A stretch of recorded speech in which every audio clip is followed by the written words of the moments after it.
तो आज मैं आपसे बात करती हूँ स्ट्रेस के बारे में। जैसा मैंने कहा था अपने प्रीवियस वीडियो में कि मैं 13 इयर्स मेडिसिन्स में थी। तो क्या रीज़न था?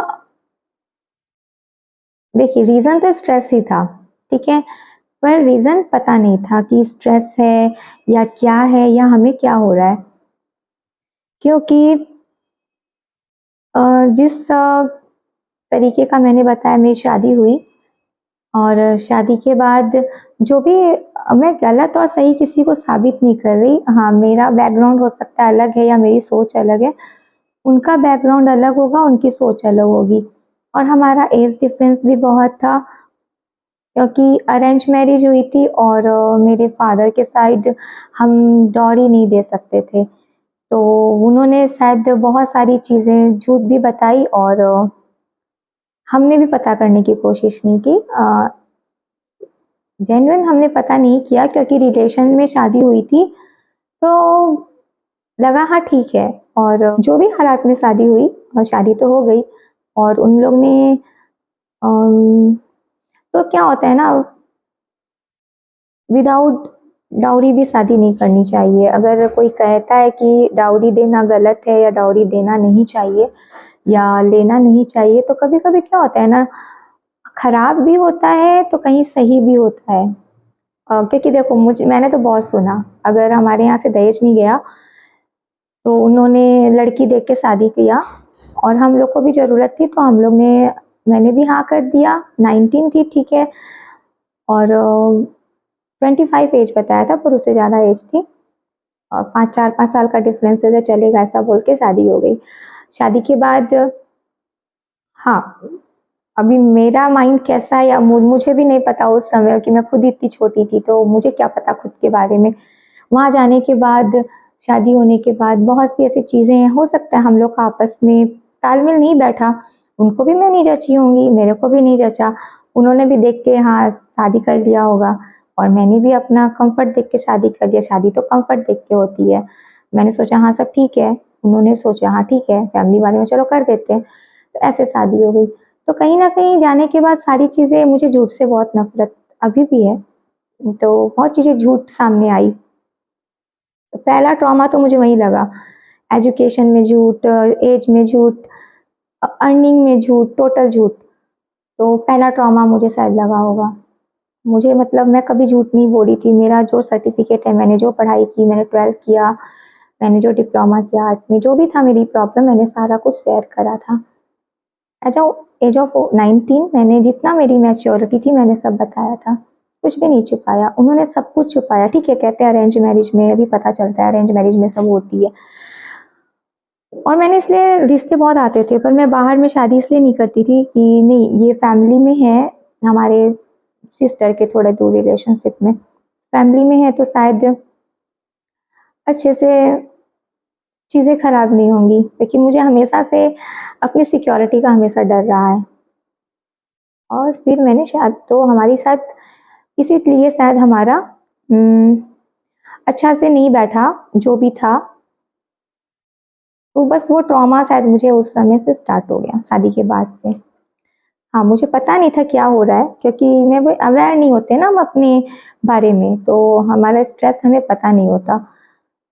धीरे-धीरे वो स्ट्रेस है या क्या है वो भी मुझे नहीं पता क्योंकि मैं इतनी छोटी उस समय थी। फिर तुरंत आफ्टर 1 ईयर के अंदर बेबी हो गया। उसके बाद मैंने दूसरा बेबी का भी प्लान नहीं किया क्योंकि मुझे लगा कि अ, जो कंडीशंस है, मुझे नहीं लगा कि मुझे और बच्चे करने चाहिए, तो मैं अपना वहीं पे स्टॉप कर दी। हाँ, जो है उसको तो बड़ा करना है, निभाना है। कभी ऐसा सोचा नहीं था, निभाना नहीं है। इसलिए 21 इयर्स मैरिज में मैं रह गई और हाँ, अब कोई प्लान नहीं है। और उसके बाद चाहे वो बेटे के लिए, चाहे मैं समझ 15 ईयर्स तो समझ में नहीं आया कि क्या हो रहा है। आफ्टर 15 ईयर्स मुझे पता चला कि अच्छा ये हो रहा है मेरे साथ। तो क्या हुआ ना, शादी के 2 साल बाद, शादी के बाद ही मुझे स्ट्रेस रहने लगा होगा। जैसे वो अर्निंग कम करते हैं तो घर में सब बोलते थे कि ये अर्निंग नहीं करता, तो तुम ये मत करो। इवन एक समोसा खाने के लिए भी मुझे मना किया जाता था कि समोसा भी आप तुम्हें नहीं खाना है क्योंकि तुम्हारा हस्बैंड नहीं कमाता। मुझे बुक्स का बहुत शौक था, तो मैं बहुत बुक्स पढ़ती थी, तो उसमें एक वनीता नाम की बुक आती थी, तो मैं अक्सर बोलती थी लेके आने। हाँ, हस्बैंड लेके आते थे, किसी का झूठ नहीं बोलूँगी, वो लेके आते थे। पर घर से मुझे ताने मिलते थे कि तुम्हारा हस्बैंड तो कमाता नहीं है, 3000 कमाता है, 4000 कमाता है, और तुम ये बुक्स तुम मंगवा रहे हो उससे, तो अलग रहोगे तब पता चलेगा। इस तरह की बहुत सी बातें मुझे सुनाते रहते थे एनी टाइम, कुछ ना कुछ। और हस्बैंड को बताना चाहती थी तो हस्बैंड नहीं सुनते थे, और घर वालों को बताना चाहती थी तो घर वाले नहीं सुनते थे। फिर मैं बताऊँ तो किसको बताऊँ, तो वो सारी बातें अंदर रहती गई, रहती गई, रहती गई, रहती गई, और मुझे नहीं पता कि मुझे स्ट्रेस हो रहा है। धीरे-धीरे स्ट्रेस एंग्ज़ायटी में बदलता है, एंग्ज़ायटी आपके डिप्रेशन में बदलता है, डिप्रेशन आपके ट्रॉमा में बदलता है। शादी के 2 साल बाद इन सब चीज़ों का हालात का सामना, मतलब जितनी डिफ़िकल्टी मेरे घर में नहीं थी अपनी मम्मी के, उतनी डिफ़िकल्टी मुझे ससुराल में फ़ेस करने को मिली। ख़ासकर मेंटली, मेंटली मुझे इतना ट्रॉमा मिला वहाँ पे। हस्बैंड सुनते नहीं थे क्योंकि वो अपने फैमिली के अगेंस्ट नहीं जा सकते। फैमिली वाले बोल रहे हैं, अभी मैं किसको बोलूँ? अभी मुझे समझ में नहीं आता, थोड़ी बहुत बातें सिस्टर से शेयर कर देती थी। कोई फ्रेंड भी नहीं, कुछ नहीं, एकदम नया सिटी, नई जगह। ऐसा था हमारे ससुराल में कि हमें 2 साल तक तो मैंने तारा नहीं देखा, स्काई नहीं देखी। हस्बैंड लेके जाते थे संडे, तो उसमें भी बोला जाता था कि संडे मत लेके जाओ, 200 रुपीज़ लगेंगे। 200 रुपीज़ लगेंगे, घूमने में कुछ खाओगे तो संडे भी लेके मत जाओ। तो पूरे टाइम आप घर में रहो, जब कभी जाने का कहीं प्लान बनता तो ज़रूर घर में कुछ ना कुछ ड्रामे क्रिएट होते।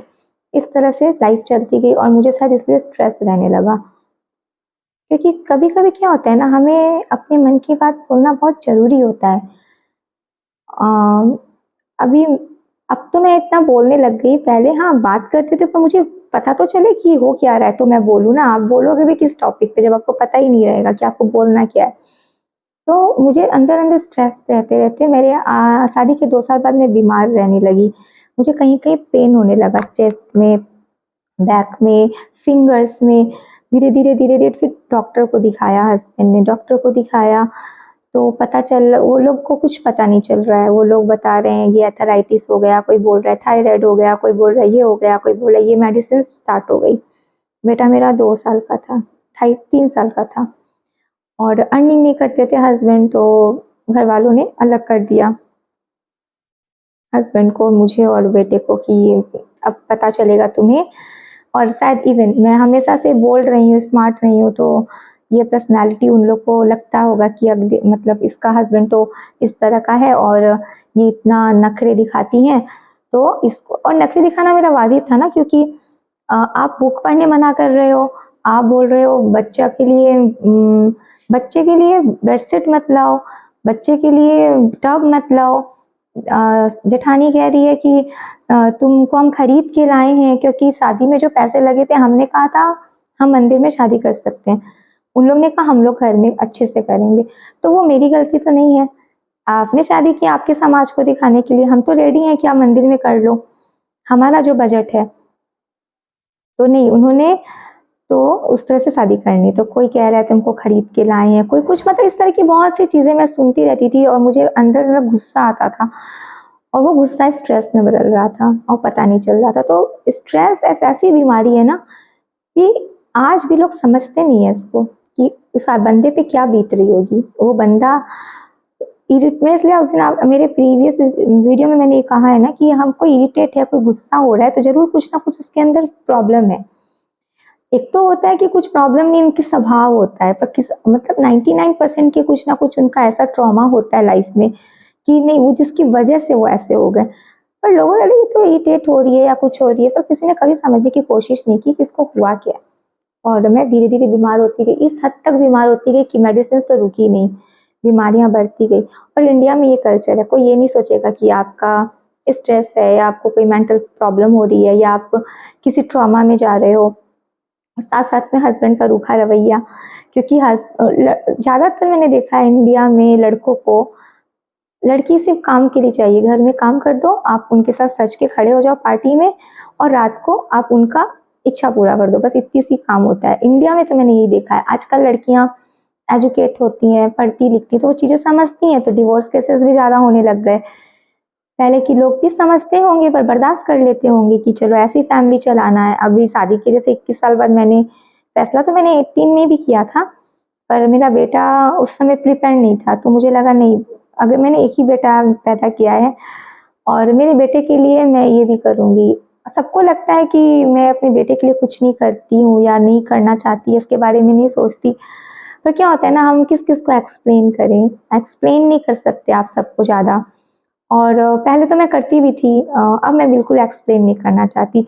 जिसको जो समझना है समझे, अगर मैं कुछ कर रही हूँ और मैंने किया है या मैं कुछ सोची हूँ, या मैं तो इस शादी से 21 साल पहले भी निकल सकती थी, क्योंकि मुझे सारे ड्रामे समझ में आ गए थे 1 मंथ ईयर में कि ये इनके साथ इतनी बात सुन के मैं नहीं रह सकती और ये मेरा साथ नहीं देते, इतना तो मुझे समझ में आ गया था।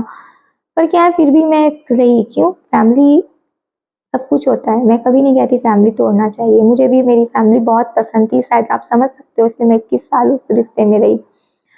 मेरा ये सब बताने का कोई इश्यूज़ नहीं है कि मुझे अपना दुःख बताना है, मैं बता रही हूँ कि ऐसा होता है, हमें पता नहीं चलता और दोषी भी हम हो जाते हैं, सफ़र भी हम करते हैं, दोषी भी हम होते हैं। सबसे मज़ेदार बात ये है कि गलती उन जिसने की, वो भी बोलते हैं आप गलत हो, गलतियाँ कर रहे हैं, सामने दिख रहा है, पर वो भी कह रहे हैं आप गलत हो। तो 18 में फैसला मैंने 16 में किया था, फर्स्ट टाइम शादी के 15 साल बाद मैंने बात उठाई थी, पर उस समय बात नहीं बनी क्योंकि मैं भी बहुत डरी हुई थी, मुझे समझ नहीं आ रहा था। जो चीज़ें सडन मेरे साथ हुई कि मैंने अब बात जैसे ही बोला उसके बाद चीज़ें चेंज होने लग गई। 18 में मैंने फैसला किया, फर्स्ट टाइम मैं आर्ट ऑफ लिविंग में आई थी और आर्ट ऑफ लिविंग के पहले ही मैंने मेडिसिन्स छोड़ दी थी। ऐसा नहीं है कि मैं आर्ट ऑफ लिविंग में बाद में आई हूँ। उन 16 में मैं मेडिसिन्स, क्योंकि मुझे क्या हुआ जब मैं बीमार रहने लगी और स्ट्रेस लेवल बढ़ने लगा, डॉक्टर्स की दवाई नहीं काम आती थी। मैं कंटिन्यू 7 या 8 साल मैंने रात को सोई नहीं हूँ मैं।